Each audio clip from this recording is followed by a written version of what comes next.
Project Veritas strikes again.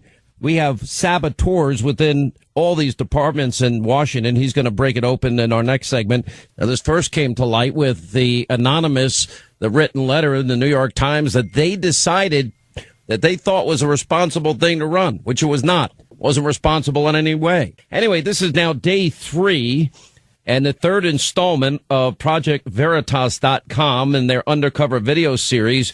And what they're doing is showing deep state resistant actors openly talking about not being fired, but resisting the agenda, undermining the agenda of the president, the administration that was actually elected. Now, if you remember, we first reported 2 days ago, it featured a member of the Democratic Socialists of America that were literally engaging in political activism while working at the Department of State. And then yesterday, they featured another individual that worked at the Department of Justice, also a member of the Democratic Socialists of America, and they were using government-owned software and computers advancing their political activism, which is the opposite agenda of what the president wants and what his State Department and Justice Department want. At odds with everything, and we're paying for all these people. Now, today's report, what you just heard, this was a conglomeration of the 3 reports. Well, this is from the Government Accountability Office. You have an employee there, self-proclaimed communist, actively engaged in potentially involved in illegal activity. And in other words, a government auditor for the GAO, a member of the Metro D.C. Democratic Socialists of America. In one exchange, he's describing his political philosophies and those of his comrades in the DSA. We have a bunch of just communists, no prefix. And that's pretext, and that's basically me. We also have some folks that are Leninists and Trotskyists, and sometimes as a government employee, well, you have to keep it under wraps a little bit so you don't get in trouble, and that's kind of what I try to do. It says the federal employees in the executive branch agencies can deliberately work less efficiently in order to slow down the implementation of the president's agenda. Now, if you're an executive branch agency, you can slowball things to a degree that it's like ineffective. Now, maybe you get in trouble, maybe you get fired or resign or whatever, but you slow down the Trump agenda for a certain period of time. They think they're doing God's work, just like those that abused power in the FBI. They thought they were super patriots. Anyway, he engages in political activism while at work, while we, the taxpayers, are paying for them. Everything I'm doing with the DSA is stuff I'm not supposed to be doing for work. It's explicitly prohibited. If they found out, I could get in trouble, basically. No one knows I spent 6 hours yesterday doing social media for the Democratic Socialists of America. Now, joining us now, he is the CEO of ProjectVeritas.com. He put all of this together. James O'Keefe is with us, and it even gets more disturbing, and I'll give you an opportunity to explain. Well, Sean, this is the third video in 3 days that shows there are federal workers working to subvert the very foundations of our government.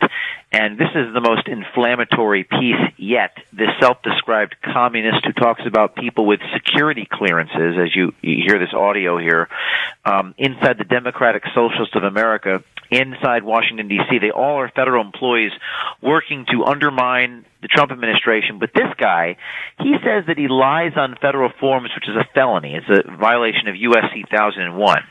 So he is probably the most amazing official yet. And we have statements, Sean, from all the agencies. Mike Pompeo has issued a statement last night talking about how he can't speak about it, but, you know, they're looking into the matter. We've got the DOJ is looking into the illegal activities of the Department of Justice official. The GAO has issued a statement about this person today, saying they're investigating the issue. So everyone's taking it quite seriously, but it's time, Sean, for Congress to kind of buck up and do their jobs and provide oversight to what these agencies are doing. When are they going to get fired? With all due respect, I mean, they're even admitting in their own words that they know they can get fired or resigned, although one guy was pretty arrogant and said, they're never going to fire me. I can't get in trouble for this. Quote, everything that I'm doing with the DSA, the Democratic Socialist of America, is stuff I'm not supposed to be doing for work. It's explicitly prohibited. If I find out, I could get in trouble. Well, you're even saying that there are legal issues in play here, especially if people have security clearances. Well, there's definitely, it's a violation of a litany of ethics rules. The Yellow Book rules apply specifically to government auditors, and there's United States Code 1001 for lying on the forms. I'm hearing on Capitol Hill that this guy may have resigned. I'm trying to confirm that. But all these officials in these videos say, in every video, they say, I can't get fired for anything. The State Department guy was particularly egregious when he said, I'm a federal employee. We can't get fired. The DOJ official says, what's kind of lucky is at the DOJ we can't get fired. So they're using the rules of our government, the civil service protections, against the government. And it's kind of putting people all the poker chips on the table, and we're asking these congressional officials to do something about this, to make the reforms, Sean, because this is not just an isolated incident. This is an existential crisis. It's replacing the Constitution and the separation of powers for the people that we've elected in these agencies to be subverting the will of the voters. All right, we got to take a break. We'll come back more with James O'Keefe, Project Veritas. All right, as we continue with James O'Keefe, Project Veritas, day 3 of his investigative series. Even in the application process, in the tape release today, I've filed all the paperwork I needed to file. I was purposely vague about what kind of organization the Democratic Socialists of America was. I wasn't like, this is a socialist organization and we want to destroy capitalism. But obviously that's what they want to do.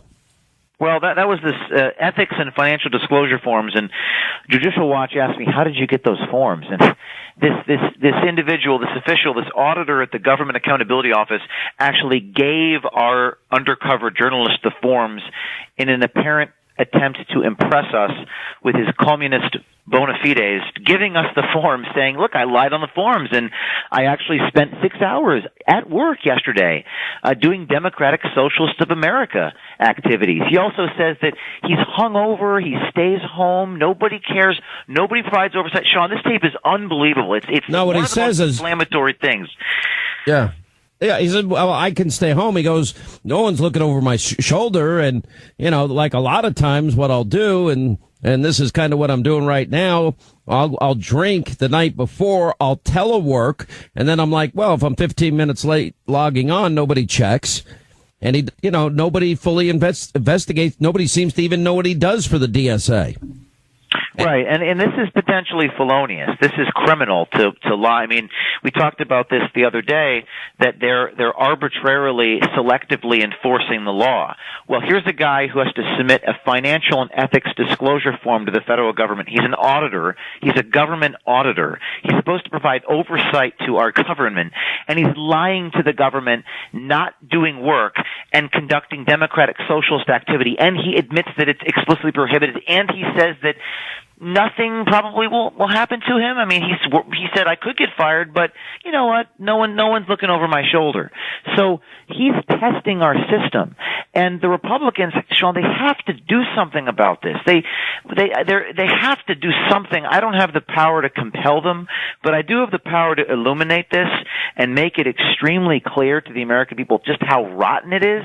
Sean, the mainstream media. I mean, get this: the Washington Post wrote a very positive article in the print edition about these videos, Sean. Can you believe that? They're positive. They're actually saying, "Oh my goodness." Well, a couple of these reporters are asking me, "How did you get these guys to talk?" Because they're used to. By the way, I guess either hell froze over or they're out drinking late at night because that's not their usual practice.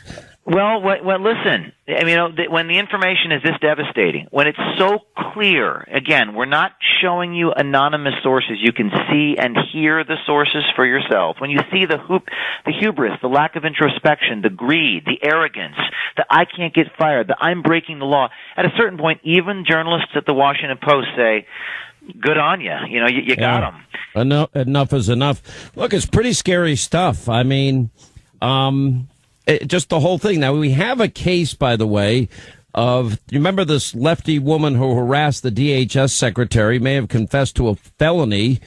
And anyway, you want to tell that story out of the work that you've been doing? Yes, that's a very important point. So this was this video yesterday we released about this official, Allison Raybar, in the Antitrust Division of the Department of Justice. And in this video, she admits to running license plates and using LexisNexis, which her colleague says that she used the Department of Justice's LexisNexis to target Nielsen and target other conservatives in the government, conservative private citizens. That's hugely illegal. That's a massive felony. And Sean, we did get a statement from the Department of Justice, and it was a very serious statement, and they're looking into it. I'm going to make a prediction here. People are going to get fired. This tape is too devastating. You can't survive these tapes. There's no way these people survive. Well, the question, Sean, is the tip of the iceberg. I mean, I am a small organization with limited resources, and for me to get so far now 4 officials and counting, it's unbelievable. All right, I got to run only for the constraints of time, but you can see all of this yourself on ProjectVeritas.com, Hannity.com. More coming out tomorrow. I'm not sure yet. I may hold until next week, but we'll see what happens to this guy today. All right, James O'Keefe, thank you for being with us.